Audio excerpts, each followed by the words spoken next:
Você conhece alguém que tem medo de ficar em lugares muito abertos, como uma praça, por exemplo? Ou então pessoas que têm medo de frequentar lugares fechados, como shoppings? Ou não suportam ficar em lugares com multidões? Ou pode ter medo de ficar sozinha. É bem provável que essa pessoa tenha um transtorno de ansiedade chamado agorafobia. Eu sou Gabriela Modesto, terapeuta especialista em saúde mental com mais de 20 anos de experiência, e nesse vídeo nós vamos falar basicamente sobre 5 itens: sinais e sintomas, a raiz desse problema, qual é a duração para a gente fazer o diagnóstico, as consequências disso na vida dessa pessoa quando ela não trata, e claro, o principal: quais são os tratamentos mais indicados para agorafobia. Sinais e sintomas. Essa pessoa ela vai ter medo de lugares abertos, como estacionamentos grandes, praças, às vezes até uma praia com muita gente. Não necessariamente está relacionado a ter muitas pessoas, tá? Mas lugares muito grandes, muito abertos, então aqueles parques muito abertos. Pode ser um parque de diversão, com muito brinquedo, e pode ser um parque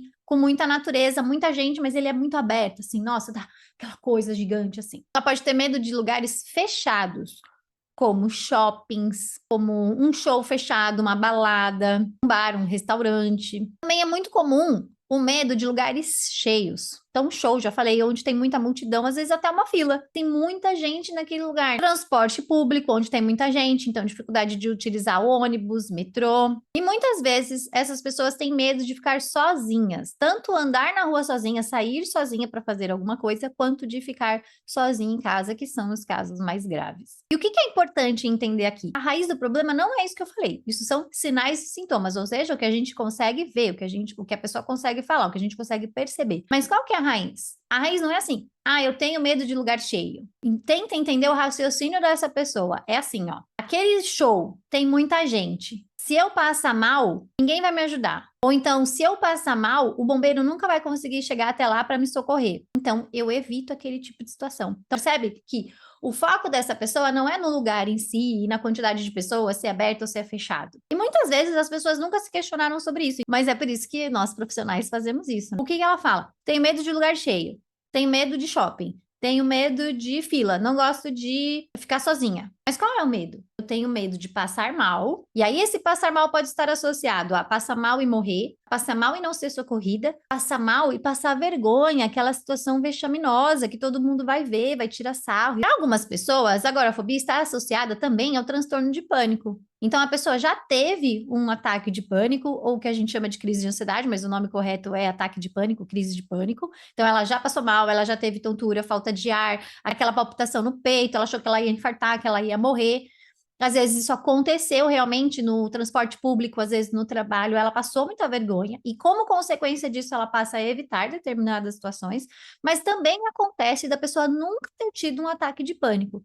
Ela nunca teve essa crise de ansiedade, mas mesmo assim ela tem esse medo de passar mal. Então quais são as consequências disso? A evitação. A pessoa sabe que tem tal medo, às vezes ela não se questionou por que a raiz do problema, como eu expliquei agora, mas ela sabe que ela sente mal, ela se sente mal, ela sente um mal-estar que ela não sabe explicar. Então, ela não gosta de lugar cheio. Ela começa a evitar lugar cheio. Ela não vai no shopping perto do Natal.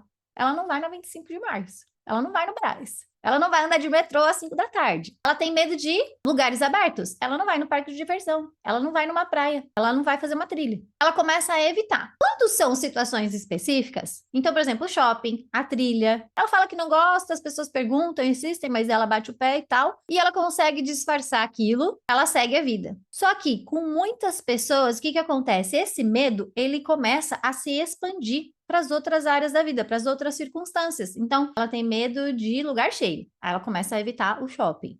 Só que aí ela também não consegue mais andar de ônibus. Só que aí também ela não consegue mais ir no mercado determinada hora porque começa a passar mal. Aí, por exemplo, ela tá na segunda-feira, de manhã, que é vazio. E só que ela ficou lá enrolando, ela tava bem, foi passando de loja em loja, aí ela vai almoçar. De repente, parece que o shopping ficou lotado, porque a praça de alimentação na hora do almoço tá um fuá, tá aquele zum, zum, zum, pronto, ela começa a passar mal, ela já não vai mais no shopping. Aí ela também não quer mais ir na loja, porque aí ela tem medo de acontecer, vai que fica cheio, que ela não tem controle, ela não sabe se vai ficar vazio, era para estar vazio, mas ficou cheio. Então ela começa a evitar, evitar, evitar. E aí para algumas pessoas vai ter o medo até de andar sozinho na rua, então a pessoa perde o trabalho, ela não consegue mais trabalhar, ela perde a liberdade dela, a independência, e às vezes ela tem medo de ficar em casa sozinha. E aí ela fica totalmente dependente da companhia de alguém, e às vezes não pode ser qualquer pessoa, tem que ser tal pessoa, o que é bem ruim, porque aí afeta a família, afeta essa relação familiar, a outra pessoa fica com raiva, se sente mal porque não consegue viver a vida dela. E para a pessoa que tem agorafobia, que está com medo de fazer as coisas sozinha, ela se sente muito culpada. Uma coisa a gente vai gerando a outra. Quando a gente faz a investigação, a gente precisa entender o impacto na vida dessa pessoa. Porque não é assim, ó, a pessoa ela não consegue fazer as coisas sozinha, então ela tá de boa lá no sofá dela, assistindo a Netflix e a sessão da tarde. Não. A pessoa se sente culpada, ela se sente mal, ela se cobra, ela sabe que ela deveria estar fazendo, ela sabe que ela é uma pessoa adulta, que ela deveria estar trabalhando, que ela deveria estar fazendo dinheiro, que ela deveria estar realizando sonhos, e ela não consegue fazer nada. Aí ela se sente um fracasso, ela se sente culpada, a autoestima dela vai lá embaixo, e é muito comum estar associado a sintomas depressivos. E é por isso que tem tanta gente que tem transtorno de ansiedade, seja qual tipo for, agorafobia, transtorno de pânico, ansiedade generalizada, mas também tem sintomas depressivos. Porque como a vida dela vai ficando cada vez mais limitada, isso eu brinco, né? Que a gente abre a porta, a gente abre a janela, a gente manda e-mail, manda mensagem para a depressão entrar. Porque vai acontecer. E aí, além dos conflitos familiares, porque ninguém vai entender essa pessoa. Você concorda? A maioria das pessoas, fora os profissionais, não vai entender. E tem até profissional da saúde que não entende. Se não é da área, se não for psiquiatra, psicólogo, terapeuta, essa pessoa também não entende. Aí vai falar para essa pessoa, você se preocupa demais, você tem que relaxar. Mano, para não falar palavrão. Se ela conseguisse relaxar, ela já tinha feito isso, porque é muito sofrido. Então, vamos entender o tratamento agora. Qual é o ponto, gente? Hoje, nós estamos no momento pós-pandemia, nós temos as consultas online. Então, muitas vezes, se essa pessoa está nesse limite de não conseguir sair de casa sozinha, ou de mesmo com alguém ela tem medo de sair de casa, ela pode fazer uma consulta online. Para com essa história de achar que só consulta presencial é que funciona, deixa de ser besta. Não é a informação que vai mudar, é o acolhimento que vai mudar. Tem muito profissional que é bom e que vai fazer consulta online e que vai ser melhor do que o profissional ruim no presencial. Não para com isso. Eu não consigo tirar ela de casa. Marca uma consulta online. Pronto, acabou. Quais são as abordagens? Para algumas pessoas, a gente vai precisar sim do tratamento medicamentoso. Primeira linha de indicação são os antidepressivos, que é um tratamento a médio prazo aí, pelo menos uns 6 meses de tratamento. Eu nunca vi, pelo menos na minha experiência, gente, eu faço isso há 20 anos. Eu nunca vi profissional bom tirar a medicação antes de 6 meses. O médico não vai fazer isso porque ele tem um senso de responsabilidade. E outra, a medicação é para ajudar o nosso corpo a ajustar mecanismos, desequilíbrios ali, neurotransmissores, neuroquímicos, hormônios também, ajustar o nosso corpo a essa fabriquinha funcionar de novo. Se eu só tomo o remédio, não faço o que for preciso para a nossa fabriquinha funcionar, quando tirar o remédio vai ficar ruim. Aí a pessoa fica dependente de remédio, só que ela não faz o que precisa ser feito, que é fazer essa fabriquinha funcionar. Então isso precisa de acompanhamento e direcionamento também. Pode acontecer do médico indicar ansiolíticos e benzodiazepínicos. Mas aí é um tratamento de curto prazo, que é para dar uma desacelerada mesmo.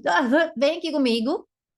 E aí a pessoa depois, ela para de tomar essas medicações, é curto prazo, acompanhada, e ela segue o tratamento com os antidepressivos, tá?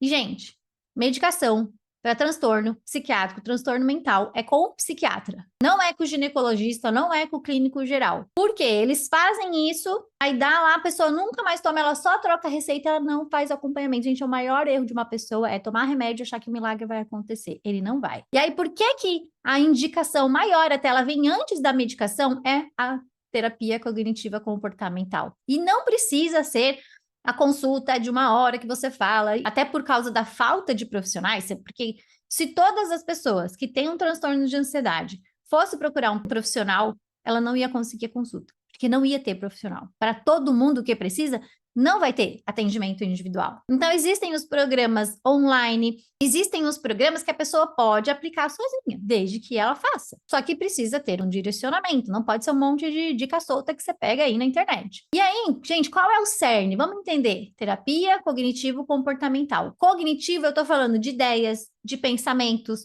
do que eu aprendi, do medo aprendido que a gente aprende a ter medo das coisas, sabia? A gente não nasce com medo das coisas, a gente aprende a ter medo do que eu acredito. E aí é muito importante entender, você não é louco, você não está louco.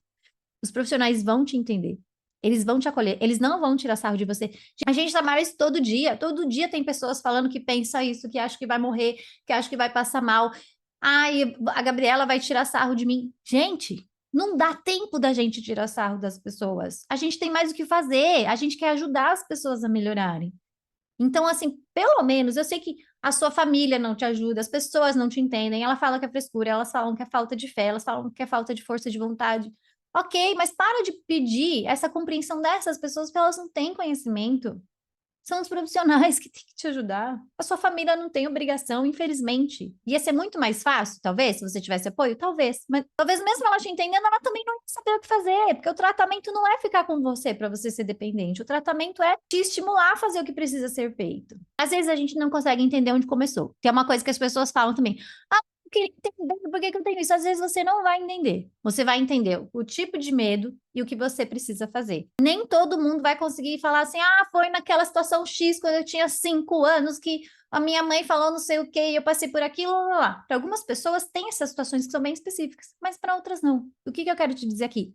É que não importa, importa. Mas para eu me tratar, para eu me curar, para eu me livrar dos sintomas, eu não preciso saber onde foi que começou. Eu posso entender como é que a minha mente está funcionando para fazer os ajustes no meu comportamento cognitivo comportamental. Só que qual é o medo das pessoas, que é onde a maioria trava? A maioria trava na terapia. Que é assim, eu entendi, que legal, nossa, eu me sinto mais seguro e confiante. Na hora de colocar em prática, ela não vai. Só que aí a pessoa acha assim, então quer dizer que eu vou ter que ir no show com 100 mil pessoas para ver se eu melhorei? Não. Primeiro, você vai sair de casa. Você vai até a esquina. Aí você vai andar 2 quarteirões. É que nem bebezinho. Eu não sei se você tem filho, mas eu tenho 2 filhos. Meu filho pequenininho ainda não tá nessa fase e ele tem autismo. Eu não sei como é que vai ser isso, vou ter que aprender. Mas com a minha filha, como é que foi no começo? Gente, eu morria de medo dela ir na padaria, porque não era na minha rua, eu não via mais ir se alguém fosse pegar ela e tal. Então, tinha que fazer o treino. E o treino não era só para ela aprender, era para mim também, como mãe. E aí ela ia até a padaria, eu ficava de olho no tempo, vamos lá, mais ou menos com o tempo. Aí daqui a pouco ela voltava, como é que vai, como é que volta. A gente tem que reaprender. Então, quando a pessoa tem agorafobia, ela vai reaprendendo a fazer isso, só que ela vai em passinhos de bebê. E ela precisa dessa exposição. A gente resumir e finalizar esse vídeo. Então, primeiro a gente vai trabalhar com pensamentos, ideias, entender. Eu penso, eu sinto, eu faço. Então, quais são os meus pensamentos? Quais são as ideias que eu tenho associadas àquilo? Quais são as emoções? Quais são os medos que eu tenho ali? Por que me dá essa angústia? E aí, depois, eu vou enfrentar primeiro isso aqui nos meus pensamentos. Quais são as soluções que eu tenho para isso? Se eu tenho medo de ir para tal lugar, o que eu posso fazer? E se eu passar mal? E se acontecer isso? Aí a gente vai procurar soluções. E aí, com as técnicas certas, o profissional vai te ajudando a enfrentar primeiro no pensamento. E depois, de passinho de bebê, a gente vai fazendo esse treinamento. Nem devia chamar terapia cognitiva comportamental, porque você não vai ficar falando só da sua vida. Devia se chamar treinamento cognitivo comportamental, porque você vai treinar primeiro os seus pensamentos e depois você vai treinar as coisas que você faz, como você coloca em prática. Para quê? Não é para você ser jogada lá na cova dos leões, mas para você retomar a sua vida, para você ter mais liberdade, para você parar de se sentir culpada, para você realizar as coisas que você quer, voltar a ter desejos na vida, para você não atrapalhar as suas relações familiares, porque quando você fica dependente de alguém, você está atrapalhando outra pessoa de viver a vida dela, e isso é negativo. E aí, o terapeuta, a gente vai te ajudando a fazer esses ajustes, um pouquinho de cada vez, para que você possa voltar a ser feliz, para que a sua família possa voltar a funcionar da melhor maneira. Até aqui, valeu esse vídeo? Então deixa o seu joinha, se inscreve no canal, nós estamos fazendo essa nova série sobre os tipos de ansiedade, falando dos sinais, das consequências e do tratamento. E a gente se vê no próximo vídeo.